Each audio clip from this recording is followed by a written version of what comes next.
Добар ден, драги гледачи, добре дојдовте во едно заедничко попладне, секој ден во 14:30 часот на нова фреквенција Ема.нет. Оваа емисија представува дел од забавен кадар, многу актуелни теми за зборување, но исто така и соговорници кои што се надевам дека ќе го задржам вашето внимание со сето тоа, па така да добре дојдовте. Но пред се сакам и да ви кажам добре дојдовте во нова фреквенција телевизија Ема.нет, која што секогаш ќе ви нуди свежи информации, новости, спорт, емисија од забавен кадар, онако што вие треба да го направите да постане ваша нова омилена фреквенција, а ние ќе се потрудиме сето тоа да го оправдаме. Па така да не ложам многу, еве да започнеме и со денешното издание на Попладне со мене. Така да почнуваме со тема, станува збор за мој соговорник кој што доктор Жарко Костик. Тој е мотивационен тренер за личен развој. Зборуваме на тема како да ги отргнете негативните емоции кои што се дел од околината. Многумина од вас се соочиле со негативните емоции од околината и секако тоа го прифателе нели на тешко срце како што се вели, но сепак доктор Жарко Костик ни дава неколку совети. Ние ќе дознаете исто така и скалата на емоциите, ќе дознаете дали вие самите ги прифаќате тие негативни емоции и што треба да направите во врска со тоа. Но пред се треба да научите и дека треба да ги избегнувате негативните личности кои што се мнод во вашиот живот и кои што ви носат само негативно размислување и кои што не веруваат во вас, а тоа едноставно и е лесно. Па така да ајде овие неколку минути да уживаме во тој разговор и да знаете неколку корисни информации кои што мислам дека ќе дадат кои што ќе бидат од големо значење за вас.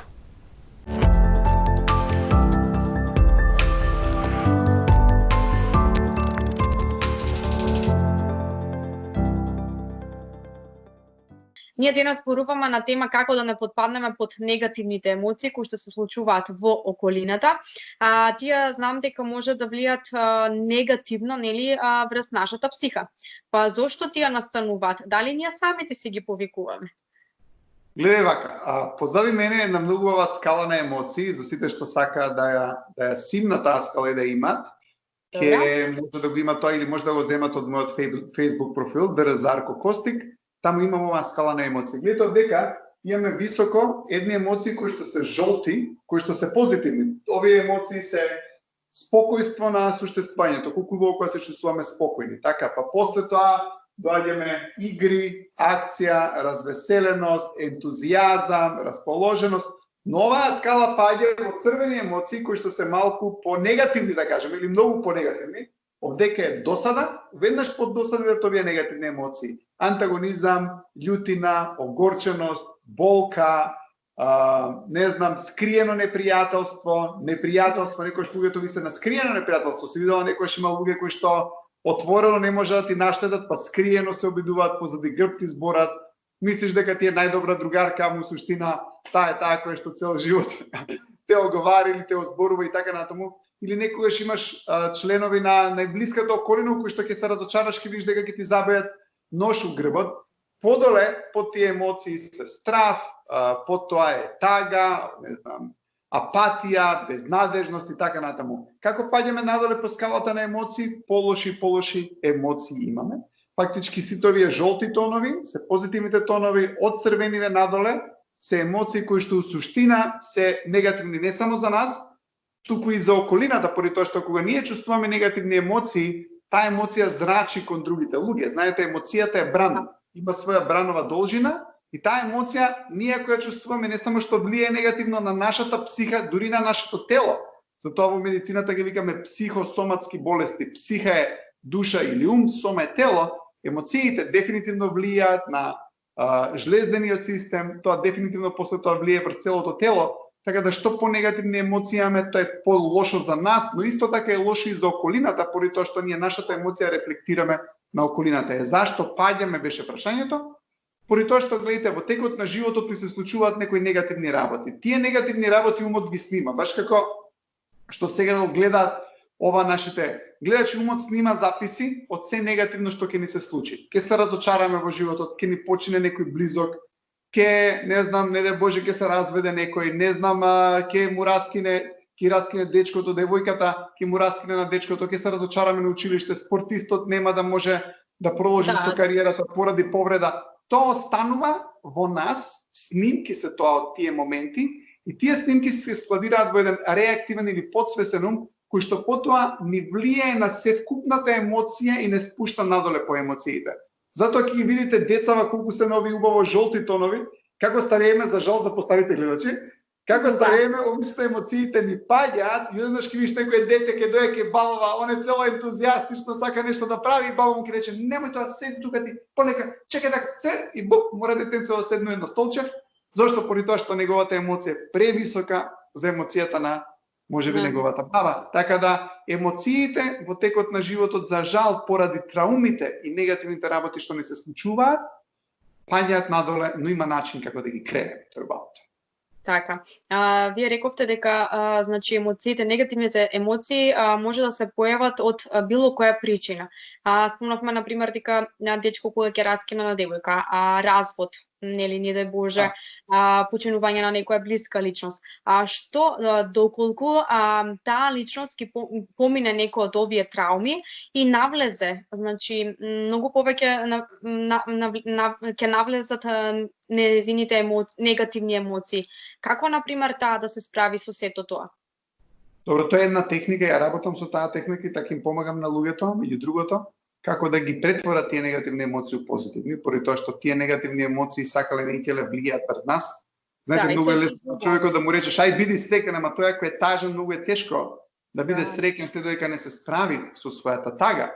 Гледате сега, емоциите има начин и на друг начин како да ги контролираме. Она што е убаво е овие жолти емоции се фактички заинтересирани за иднината. Тие ги добиваат емоциите од целите. За жал, како луѓето паѓаат по оваа скала на емоции, они вика не мислат многу за иднината, не мислат на целите. Они се заглавени во минатото и што им се случило. Така ќе видите некој човек што ви е лут, можеби, или ви е огорчен. Он гледаше, држи таа слика од тоа што си му сгрешила ти на него. Он е се уште таму. Се скарале со некој близок и после 2 дена он уште ти збори за тоа. Каде е со вниманието? Он е се уште у таа болна емоција. Така он не излега од таму. Така или некогаш ќе видите имате, за жал, некогаш ќе почне некој близок, луѓето со години мислат на таа случка, или некогаш ќе се разведе некој брачен пар, огорчината или разочараност е уште присутна од тој момент. Така да дефинитивно многу моменти во животот може да бидат и на негативен начин пресвртница во нашиот живот, но има начин како едноставно работејќи на себе, работејќи на самата свесност, разбирајќи како тие на некој начин трауми од минатото не ограничуваат и не воздржуваат да бидеме и да креираме иднина. Фактички тие негативни моменти се обидуваат повторно или се активираат поради тоа што ќе се обидат да не спречат истата ситуација да не и се случи пак. Ако имате некој девојче кој што било разочарано од едно момче, уште едно момче, уште едно момче, се он е огорчено на таа тема брак, мажи, врски и така натаму. И не сака да слушне.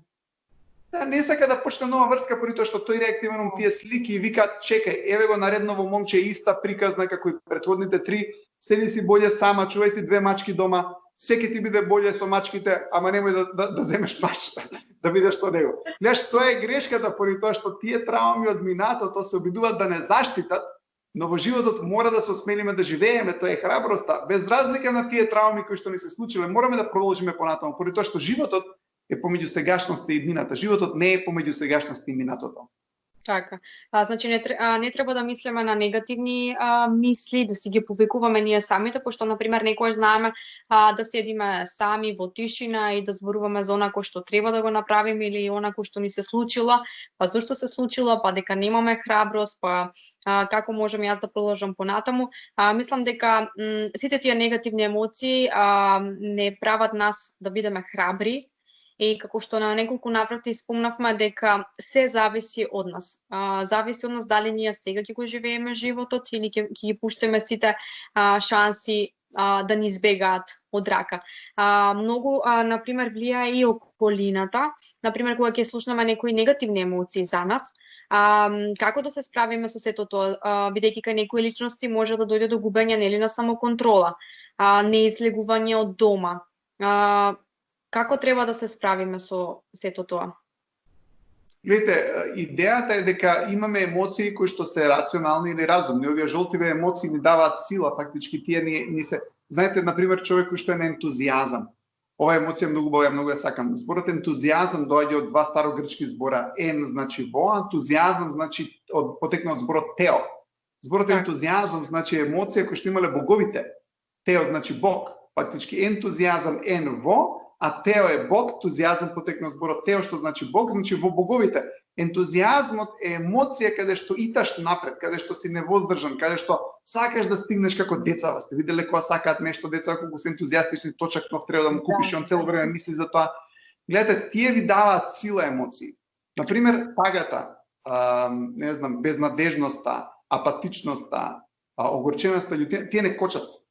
Гледате, тие ви се кочница во животот. И многу често, гледате, поради некоја причина ги активираме и ние самите. Не секојаш ги активираме самите овие емоции. Некојаш има причина дека ние самите ги активираме тие емоции. Некојаш сте виделе човек што е љут и антагонистичен, он се добива со таа емоција. Он е научен со таа емоција да доминира. Гледате, некој доминира со емоција на жртва. Па што ми напри, како ми сгрешивте и се цела фамилија околу неа. Зашто? Затоа што таа емоција и помага да доминира и ја контролира. Некојаш луѓето со пониските емоции ги контролира. Некојаш си му огорчена, некој си ми љути, се он ти се правда цело време, ти се правда, зашто се ми љута, ма чекај, смири ми се. Така да луѓето некојаш намерно ги користат тие емоции, намерно, ајде да кажем подсвесно намерно. Значи тоа е станува како вид на навик.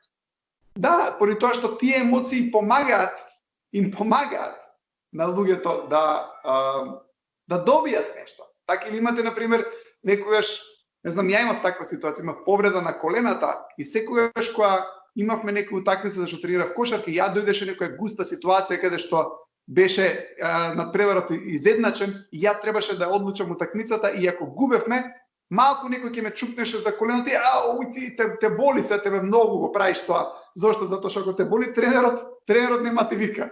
Така.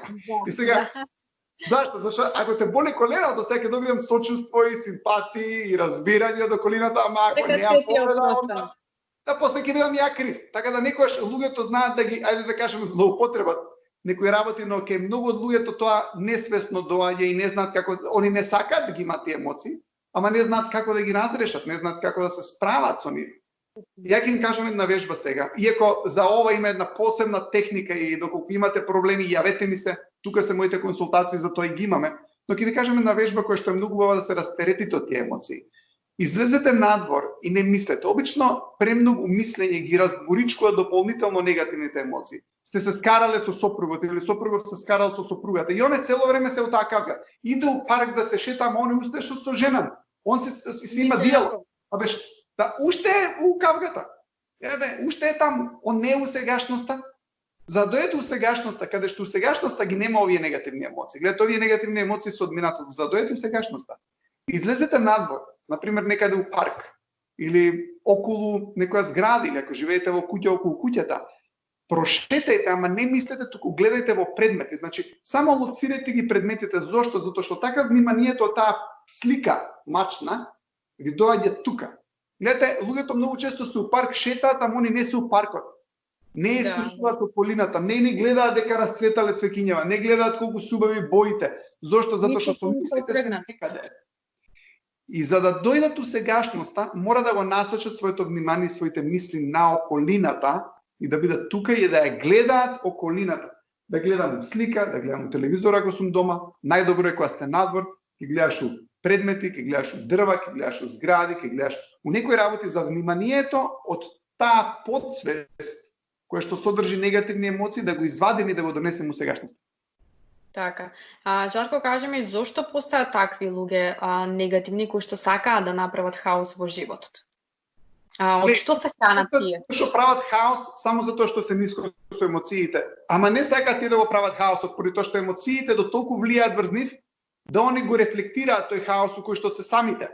Имаш таков тип на луѓе кои што не се злонамерни, кои што не се лоши, но едноставно не знаат како да се справат со своите емоции, они се љути, они се разочарани, они се тажни и се тоа се рефлектира на другите луѓе и тоа влијае. Знаете, поради тоа што емоцијата има, пак ќе кажам, бранова должина. Имате приемник и имате некој од каде што излага тој бран. Приемникот се околината, луѓето, така, кои што живеат со нив. Ако сте цело време со некој човек кој што е во страх или кој што е во љутина или кој што цело време ве критикува, сте виделе дека и ти стануваш таков последен период. стануваш како него, стануваш со неговите мисли, стануваш со неговите емоции. Ако бидете многу често со луѓе кои што се многу негативни, кои што се деструктивни, после тоа и ти почнуваш да реагираш на тој начин зашто тие фреквенции, тие вибрации, тие емоции доаѓаат од твојот ум и ти ги снимаш, и станува дел од тебе, сакајки не сакајки. Но има многу мал процент, имав за тоа емисија, ја рековме енергетски вампиризам, фактички дека имате од 1 до 5%, правев истражување некој на Google, дека од 1 до 5% можете да речете дека имате психо или социопати, луѓе кои што намерно ќе направат нешто кој што е неубаво, кои што се, да кажеме, многу блескави примери на криминалци у општеството кои што се едноставно озлогласени, кои што ќе речеш овој стварно нешто не му е уред со главата. Но имате исто така и до 20% на луѓе кои што седат некојаш по дома, каде што имате негативни луѓе, кои што не ги мислите дека се негативни. Така секогаш го давам тој примерот со бабичката и со дедото, имате некој брачен пар и сега не знам, дечково и неговата сопруга требале секоја сабота да доаѓаат кај неговите, а у недела се кај незините. Арно, ама втора или трета недела поред не доаѓаат кај неговите, цело време се кај незините. И сега мајкава на дечково си седи дома и едноставно ќе почне да му збори на мажот. Глеј го бе син ти, папучаре, глеј го каков стана. Де бе еднаш да му кажеш, па мора ли све кај незините додати сега? Она му става негативни вибрации на мажот незин, на татково. Татково му е гајле, сега боле децата да не дојат, ќе се уживам, ќе се гледам спорт. Он не е многу загрижен дека не дошла втора недела поред. Ама фактички свекрва почнува да збори контра нив и почнува да му дава негативни идеи на својот сопруг. И сега третата недела ќе дојдат младиве кај нив дома, и еве го татково затоа што он е више надразнет од мајкава, ќе почне да им се дери и вика, бе, ти зашто си вака? И ќе дојде мајкава која што го почнала целиот муабет и ќе му рече, дебе не им викај, еднаш дојдова, ај не мора сега да се карате. Ај ќе седнаме, ќе се ручаме. И се свикаш кој е негативниот причала? Она е така, а она може да искрие едно негативно, тоа сакав да ви кажам.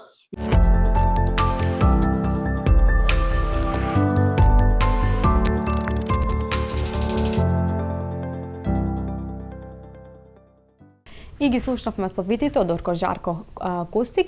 Аз се надевам дека успеавте да доловите некои совети кои што ќе бидат корисни од вас и ја научивте скалата на емоциите, научивте како да се соочите со сето тоа, бидејќи знаеме дека животот не е лесен, но сепак ние сме тие кои што треба да бидеме господари на нашиот живот.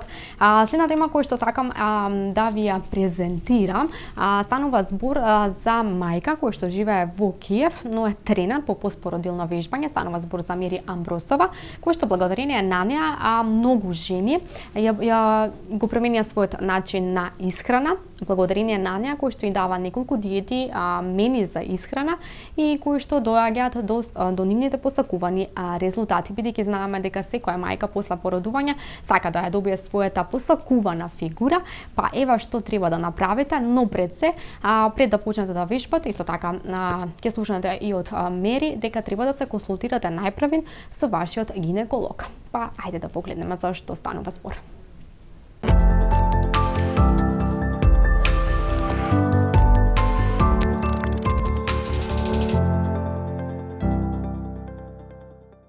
Мери, ти си една од на Инстаграм профилот кој што има многу следбеници. Станува збор за твојот профил Моја фитнес мама. Ајде малку околу тоа како ја реализира таа желба и што се случува бидејќи има маратон со бебе, тренер по постпородилно вежбање, како дојде до таа идеја и колку време знае да ти одземе сето тоа, ставање на постови, совети, детали од твојот секојдневен живот. Малку повеќе да ни раскажеш во врска со тоа. Идејата за профилот се појави од кога јас го средив проблемот со диастаз. Мислам уште кога се роди Марта, јас сакав да почнам некој блог за, например, мајки само, но тогаш кога сакав да почнав да слабеам затоа што се поправив многу и стомакот ми остана.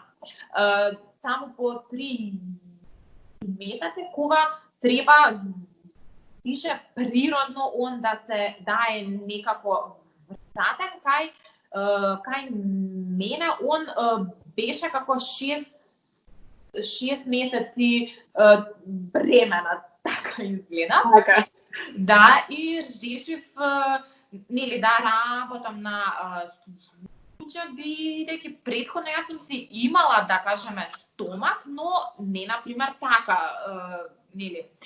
И запишав една програма за вежбање, исто се викаше како демек послем пород, но видов таму послем петиот тренинг дека ме фати кичмата. И нели прашав што е, ми кажа ништо не продолжи и јас продолжив, ја завршив програмата, но се укочив скроз во кичмата и немав никој резултат, никој имав само стегнато тело. Килограмите стоја и стомакот, значи така, малце подсобран. И тогаш почнав да читам за диастаз, се измерив, видов дека имам 4 прсти, а некаде на средина на програмата имав 3. Значи он мене ми се имаше големено и ме фати некако паника, нели што треба да направам. Да, и најдов друга програма каде што беше специјализирана за овој проблем.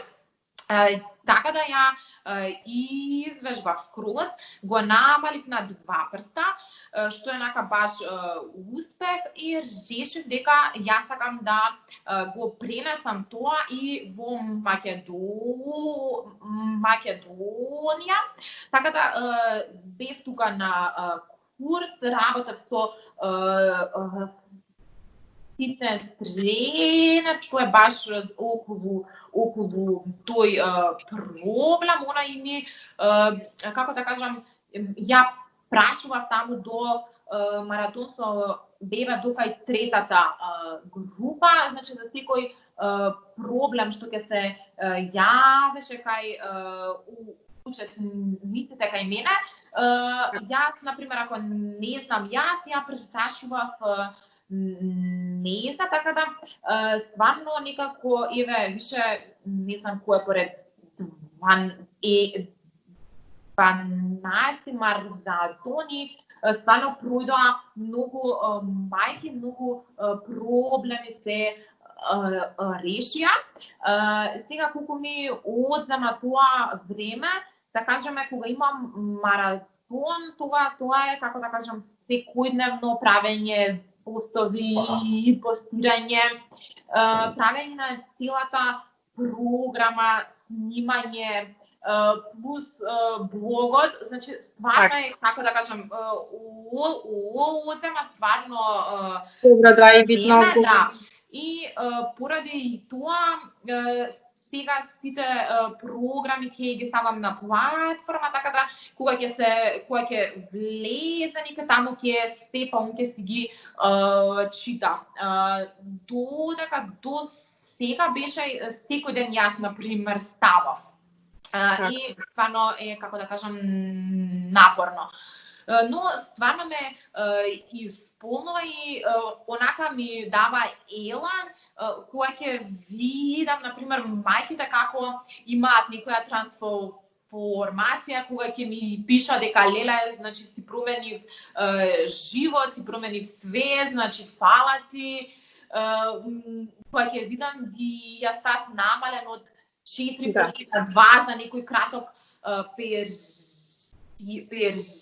и стварно не ми е, да кажем, оно одзема времено, не ми е, да кажеме, тоа да ми мене мака, да јас сум сега исцрпена, па да не можам тоа да го правам, значи стварно не, тоа одзема времено кога нешто не го гледаш како работа, него го гледаш како секој дневје и не ти е, како да кажам, работа, како да кажам. Тоа е сепак голем успех за тебе. Баш такав и затоа да те прашам, моје следно прашање, нели, благодарение на тебе многу мајки ги симнаа вишокот на килограми и се чувствуваат стрекни и исполнето во своја сопствена кожа. Може да ни го откриеш реdoследот на исхрана и колку пати во неделата треба да вежбаат? Вака, во програмата целото мене е од нутриционист и она си дава доручек вечера, но некој редослед би бил станувам, вода пијам и онда таму минимум сад не јадам ништо до 3. Него сум, например, активна, дали нешто чистите, шетате куќе, што и да, потоа зимате си, јадете доручек, па си јадете ручек, па вечера, овош е да е застапено во, нели, да го имате на дневно меню, ручекот да е обавезно со салата. Така да тоа е накратко, да се пие вода, да се изфрлат сите оние шеќери, помеснати, производи млечни, од млечните, например, урда и кефир само, значи, ета тоа е накратко околу исхраната, околу вежбањето, па ако сакате да ослабнете, да намалите минимум 4 пати неделно до, да кажеме, 6. Све зависи, нели, колку сте активни вие, како ќе ви е тренингот тој, но ета, нека 4 пати минимум неделно. Така.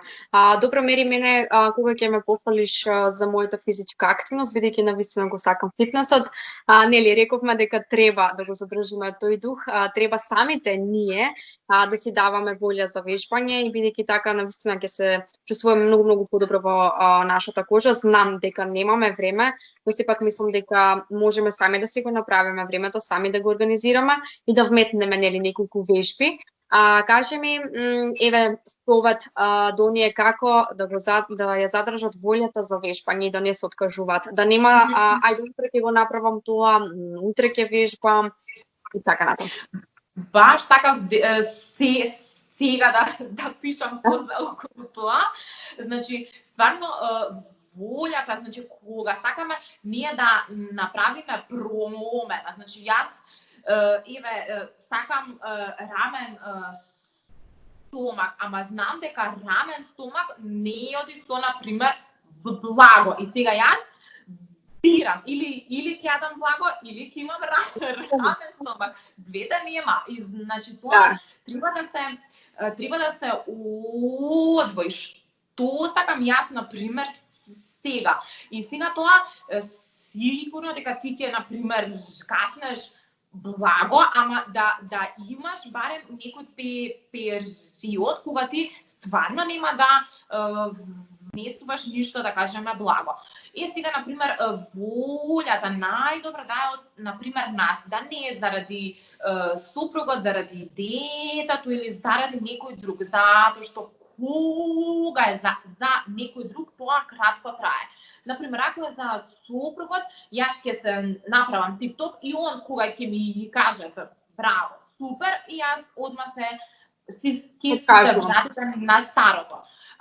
Доколку е за вас, тоа онда трае и со секој ваш резултат вие сте горди на самите себе, затоа што јас сум успеала денеска да си ја остварам желбата да одвојам време за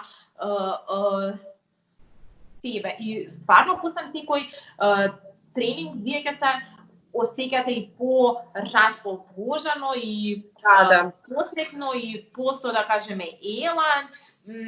Така да знам дека е на стартот тешко, например, се нема навика за секој ден или за секој втор ден, или се нема навика да се готви здраво, него се готви или по својата рутина, но знаеме дека за нештото да стане навика треба да се повторува секој ден. И сега кога ја седнеш 2 пати, 3 пати, 4 пати, onda ќе ми стане навика и нема да ми треба никој ни да ме потпрне, него тоа ќе си оди самото од себе. Така, Мери, кажи ми, дали треба да јадеме пред вежбање и што треба да јадеме после вежбање? Бидејќи јас не ги ограничувам дали да вежбаат сабајле или навечер, затоа што секој има различно слободно време, но да вежба саат време пред, да јаде саат време пред вежбање и после вежбање барам 40 минути. Сега, например, најубаво е да кажеме да вежба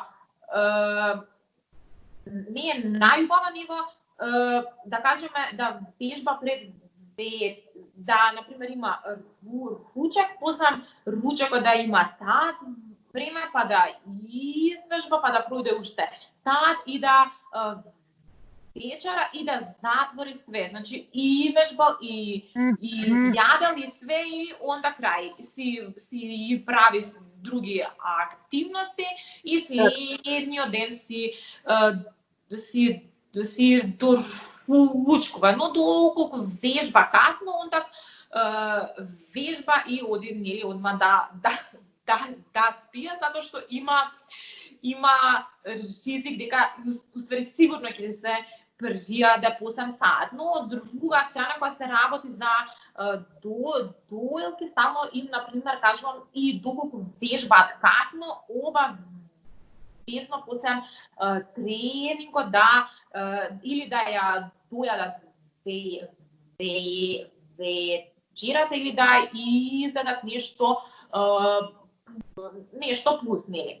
Сад, доколку се работи за правење на мускулна маса, онда се оди 20 минути и после тренинг со протеин шейкс, во кој има и овошје, после тоа си оди нели главниот оброк за тој ден. Така да секој со различни цели, некој сака да ослабне, некој мускулна маса, но повеќето што се кај мене се мајки кои едноставно сакаат нели да имаат да ги се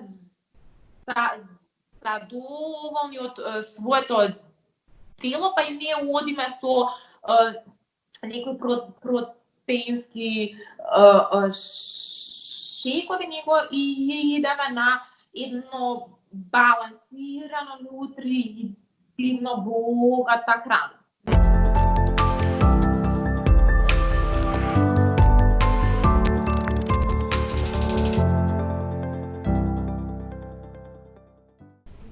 И пред самиот крај на денешново издание, денешново попладне, се друживме заедно со нашиот голем македонски пејач, станува збор за кралот на народната музика Миле Кузмановски. Тој не зборуваше за неговото семејство, што и како се променило во неговиот живот, за музичките планови, за ситуацијата кои што за жал се соочуваме со COVID-19 и за многу други работи кои што тој самиот не ги откри. Па ајде заедно да уживаме.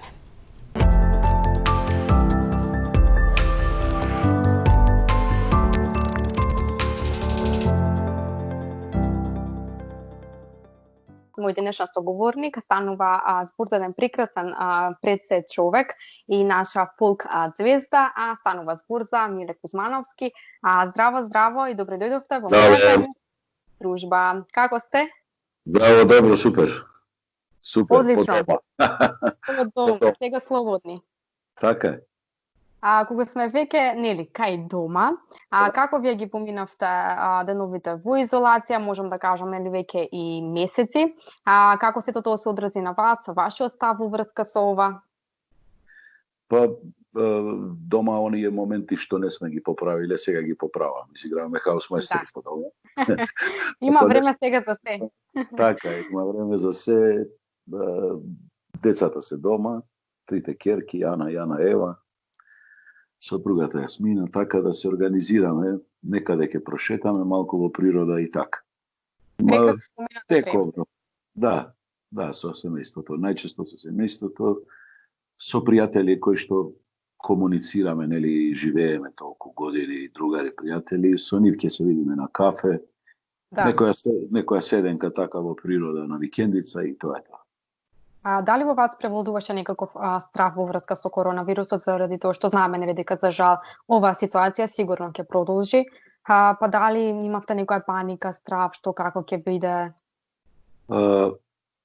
Нели, потајно сите велиме нема ништо, нели, во почетокот не е ништо ова и така натаму, но е најверојатно сериозен вирус кој што навистина ништи. Ништи е погубно. Гледаме секој ден од 9, 8, 7 луѓе до сега, не знам бројката која е на починати. Многу интересен феномен вирус. Вирусите обично, нели, навикнати сме да виреат во оние кои што ние ги знаеме, грипот класичен, кој што сите сме го, нели, прележали така, но е доста сериозно. Ова е нешто друго и се надеваме, нели, дека што и да нели ќе помине. Дека имам страв, некој, хајде да не се прав многу силен, па не дека е страв, него е внимание. Да се пазиме заради себе и семејството, нормално. Така. За кои што треба да продолжат да живеат. Ние сме, ајде, јас ќе речем, негде во средно доба, која што, до пола животот некаде и поминал. Треба да ги почитуваме препорачаните мерки.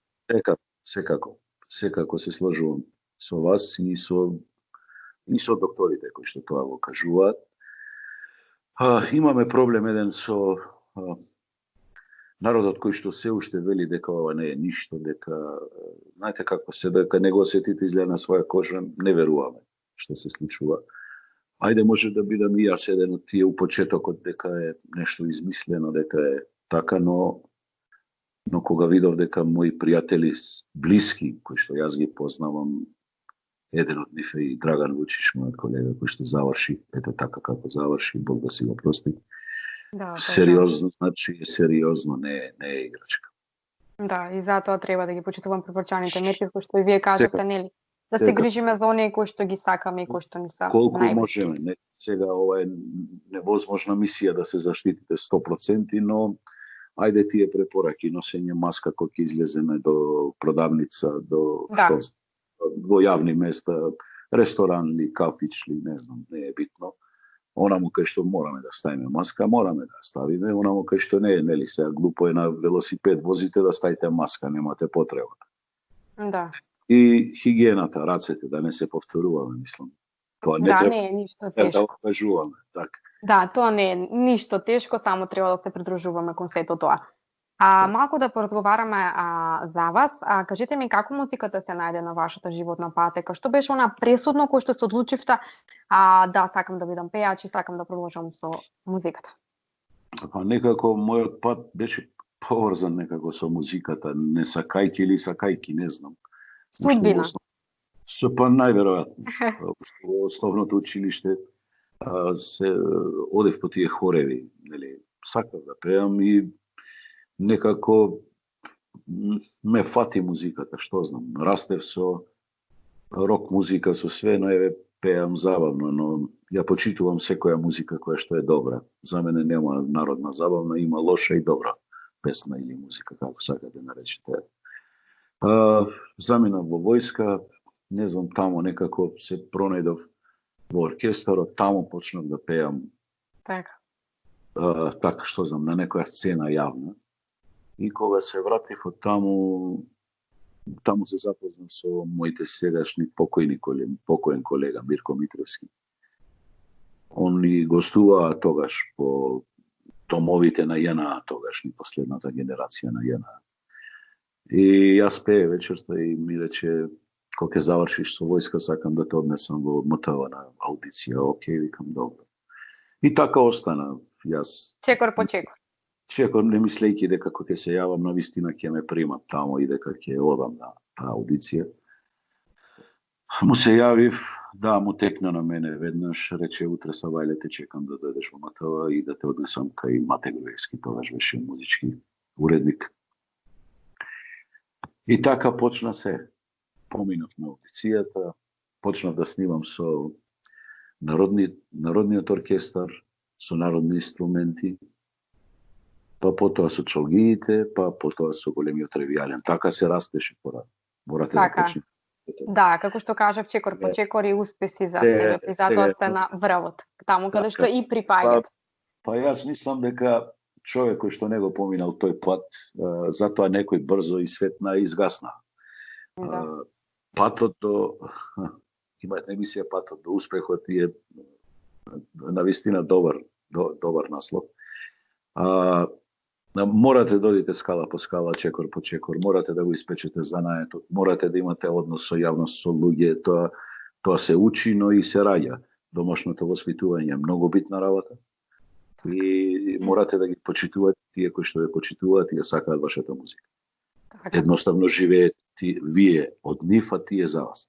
Така да за да устоите толку години морате да внимавате на секој чекор. На секој чекор кој што го правите така.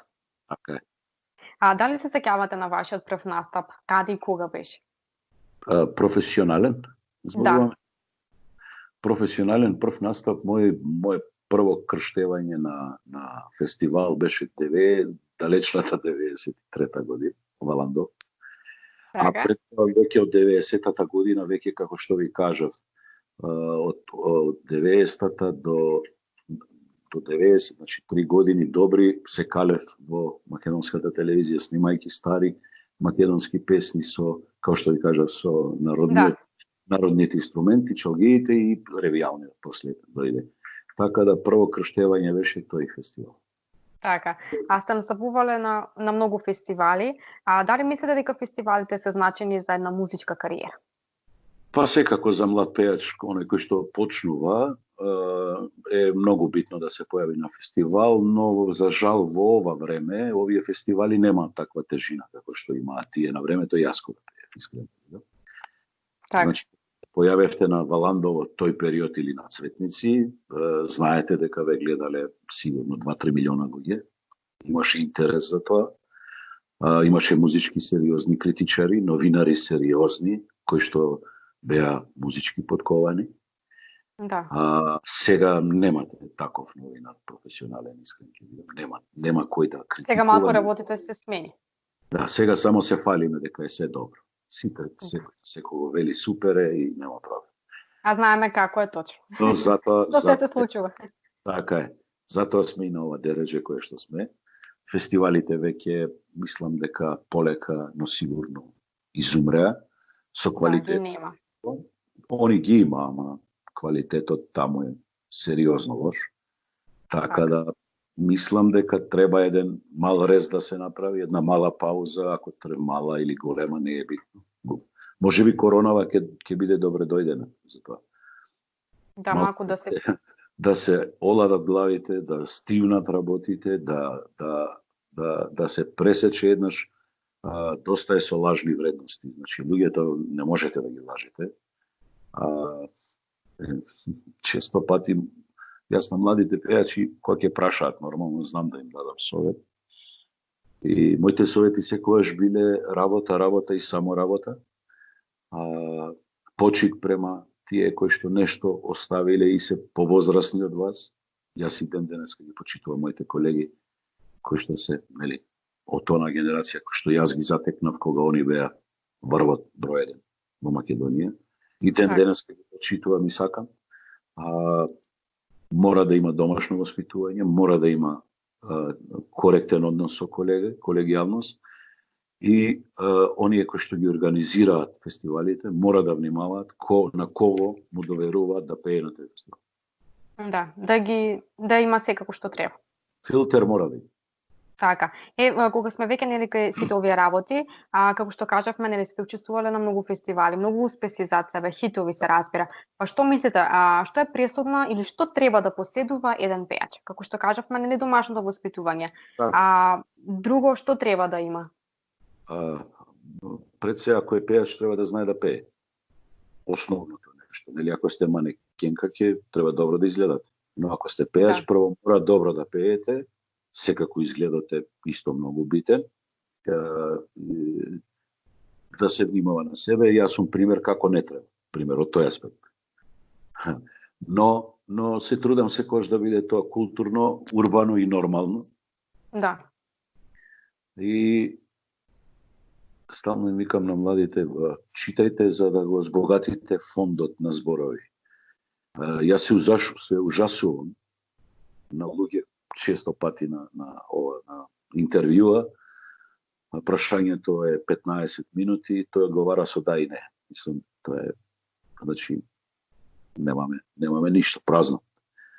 Интелектот е многу битна работа, но се работи на него, или никој не се роди лучен, се чита, се зборува, на крајот на криштата и школа има за ораторство.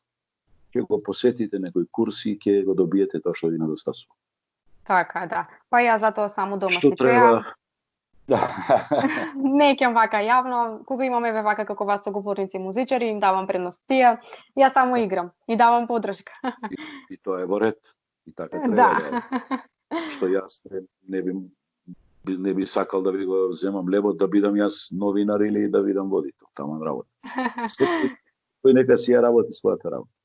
Така. Значи тие се оние карактеристики кои што треба да ги поседува еден пејач. И сега треба некако да ви се наместат коцките да соработувате со луѓе кои што ќе ги пронајдете или па некако и Господ ќе ве спои со нив.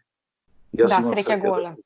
Да се спојам со луѓе кои што си одговаравме енергетски прво, пошто сакавме таква музика да пееме. Јас секогаш велам оригиналот е секогаш оригинал и нема подобро тоа. Јас некако се одвоив од толпата пејачи кои што класичен фолк пеат. Моите песни се малку различни од тие. Има и поп, има и фолк. Некако се од 17, викам, до 77 години опфатено. Текстот ми е многу битен. Да има приказка, да има содржина, да има расплет на крајот, да има поента тоа се. Така да многу внимавав чекор по чекор што снимав, со кого работев и така натаму, и ете така и до ден денес. Така. Дали ни сите овие години што ве научи музиката? Дали е она како што велат старите, музиката знае да ги лечи раните? Секако таа музика за жал требала и во војни, требала и во среќни моменти, и во тажни моменти, и секогаш. Нели? Музиката е едно море без дно, инспирација вечна и нели кога е некој тажен, бара тажна песна, балада го погодува. Кога е среќен, бара среќна песна, весела песна. Се пронаѓаме во неа. Пронаѓа секако. Секој ќе се најде во некоја приказка. Така да музиката некако ја одбрав за моја работа и моја определба во животот. Но некако никогаш не помислив дека може една корона, еден COVID-19 може би да уништи сериозни кариери кои што се граделе со години.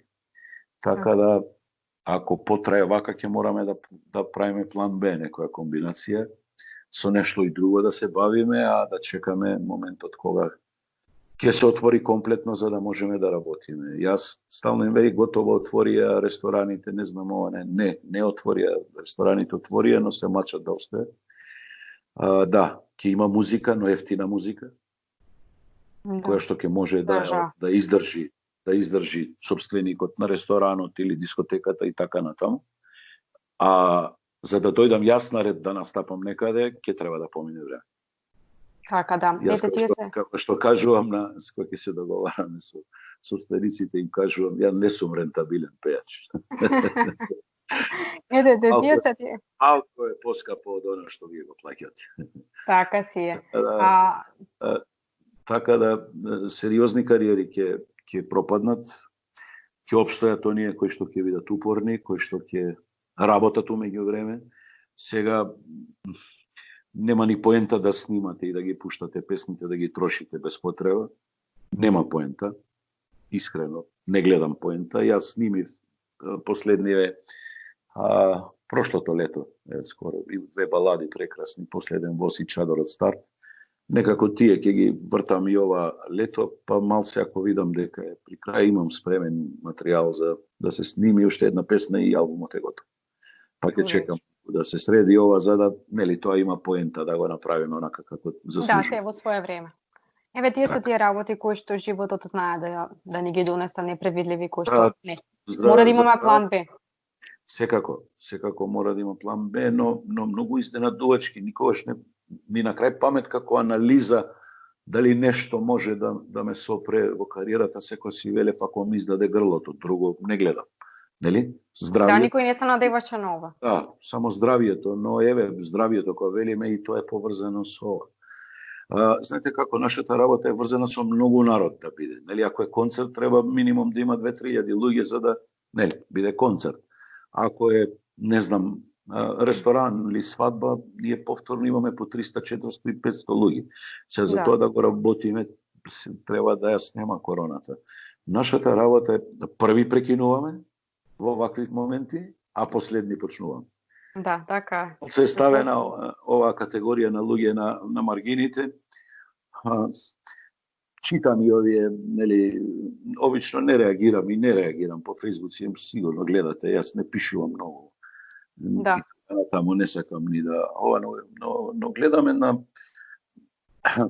не знам како да кажам, една злоба кај народот, нели, за помош на естрадито. Јас не одам и нема да побарам, не е проблем за мене, но има сериозно луѓе кои што немаат навистина од тоа живеат. Јас живеам од ова професионално 30 години.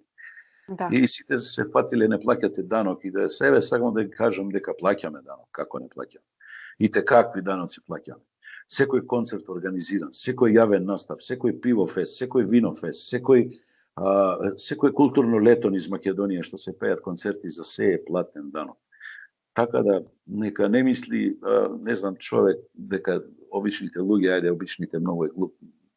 Обичните луѓе, сите сме ние луѓе, но тие мислат дека ние кога заработуваме не знам какви пари и дека не сакаме да платиме даноци. Платен е данокот, на се е платен данок. Така да кога правите концерт, морате да платите данок на се. Услугите што ги користите, ги плаќате на фактура, мора да ги платите фактурски, како ќе ги платите другачи. Озвучување, светло, бенд и така на сала, се што треба. Универзална сала не можете да земете кеш, морате да ја платите со данок и со ДДВ, со се, така да платени се даноците. А башка на тоа што и тие пари што сме ги заработиле не ги изнесовме надвор, него ги трошиме овдека по продавници, по аптеки, по не знам што, нели? Тековен живот, струја, вода, интернети, така се плаќа, така да малку се, знаеш, кога не се упатени луѓето и многу брзаат со реакција, не требате да брзате, затоа што некој на вистина се посветил на ова 100%, цел живот сум го посветил 30 години само на песната. Да, и знаете како и како спорт. Малку боли, знаете, малку боли тоа кога ќе арно им е, па не знам, има и вулгарности, знам. Так некултурни. Само ќе ги подсетам дека сите од нас на естрадата, сите сигурно испеале барем 40-50 хуманитарни концерти. Верувајте, сите од нас. Дали било за детенце, дали било за човек за странство лекување, дали било за црква, дали било за некого. Секогаш сме биле тие кои што први сме оделе да се испее некоја песна во интерес да се собере некоја пара. А тоа било од нас се гратис. Нека не го забораваат тоа, затоа што секогаш сме биле тие кои што сме сакале да помогнеме на овој народ. Така. Не да му земеме народот. Да, па и затоа сакав да кажам, оние кои што не почувствувале на своја кожа, токму тие се тие кои што знаат да го изразат ова мислење. Извинете, јас може би у друга насока ова, но на вистина ме неколку дена така читам некои коментари, а ако почнете да пишувате, ќе треба секому поединечно да објаснувате многу работи. Така да оставете ги луѓето, тој што му треба нека побара, нека земе, тој што не му треба нема ни да се појави и така натаму. Нека земат луѓето кои што на вистина гледаат семејство од тоа. Да, во оваа борба треба да бидеме сите заедно. Да се Мало. подружуваме, колку што тоа е можно. Но сепак кај нас знаеме како стоат работите. Има многу да се зборува на оваа тема. Да. Кога сме веќе кај музиката, дали мислите дека ние знаеме да си ја негуваме нашата македонска музика? Па мислам дека во последно време уназад години, имаме една нишка на самонепочит. Се што е од страна е добро, се што е домашно не чини. Јас Да. имам таков впечат. И мораме тој чип да го промениме, да научиме прво да се почитуваме сами себе си, за да другите не почитуваат. Инаку нема почит и од другата страна. Да. Се додека сами не се почитувате и не кажете доста е, ова е наше, ова е добро и ќе биде добро. Па макар и не било толку добро, ќе кажете дека е добро. Така, да се потрудиме, нели, за да биде подобро, како што кажа. Мораме да се поддржуваме сами, значи нема кој да ни помогне. Да. Не може малку све да јас не можам да се не може све да не чини во оваа земја. Да, треба да се трудиме, за да чини нешто. Така, ако секој нешто направи, ќе биде добра оваа земја. Да. Ние гледам, сакаме повеќе да се жалиме и затоа може би е така. Или Може- не сакаме да ги подобриме работите, за да одат во подобра Може насока. тоа да, може да и тоа. Не можам да сватам што е, не можам да ви кажам која е причината. Но гледам дека, нели, имаме наплив на музика од секаде, нели, од страната и се е прифатено подобро него македонското. Тоа ме загрижува. Иначе мене не ми пречат тие што ќе пеат таман работа. Убаво е, но нема реципроцитет. Тој доаѓа овдека собира, па тамо нема данок. Тамо не се плаќа данок. Да, Ќе дојде така ќе е. собира кешот и ќе замине од Македонија. И толку е тоа. Тука нема данок. Тој парите ги изнесува. А у Македонија се изнесени годишно, јас ќе ви кажам, не знам точна бројка, но по она што ги гледам летно време концертите како одеа и настапите по дискотеки, па нема да претерам ако бидат негде околу 3 до 4 милиона сезонски. Така да тие се сериозни пари, на тие нема никаков данок. Тоа е кеш изнесени пари од државата. А ова нашето е многу поситно и на тоа ситното е платено данок. Што лесно може да се провери. Многу лесно. Ние имаме навистина многу убави македонски песни кои што мислам дека треба да си ги чуваме од заборав. Секако. И да се присетуваме на тие песни. Не само старите, и ова ново што се снима. Толку многу музика има нова, а не помина добро кај народот. За жал, илјадници песни да не создадете хитови, тоа е исто прашалник сериозен. Дали јас не велам дека е се добро од тоа што е направено, но сигурно барем половината е квалитетна музика. Точно. Нели, ако имам јас, што знам, 8 албуми, по 10-12 песни, тоа се 100 и нешто. Така? Да. Песни. 100 негде, ајде, бројка и пред тоа што сум снимал и така, 100, и над 100. Па не може од 100 само 5 да се добри. Да. Но овде сме веќе кај песните кои што сакам да ви го поставам прашањето. Нели имате многу фестивали, нели, како што споменавме, концерти со преполни сали. Која е тајната за да те прифати, нели, публиката, онака како што си? За тоа што знаеме, нели, дека секоја ваша песна е хит, кој што и до ден денес се пее. Сега не е секој, ајде да не бидеме сега. Значи има некои песни кои што навистина остана трага. Остана факт, не каниме, крал без круна, се што побарав од тебе, Господе, нема свадба, нема ресторан, романот, секако. Сега, тоа што ви кажав и пред тоа, скромноста, работа и само работа, почит на публиката и затоа и се тие успешни 3 универзални, Антички театар Охрид, прекрасен концерт. Тој нема да го заборавам исто, преубаво искуство. 3000 народ. Како беше тоа чувството? Прекрасно. поголеми станува. настани, пивофестови, винофестови, пење пред сериозна маса на луѓе, 100.000, 80.000 луѓе.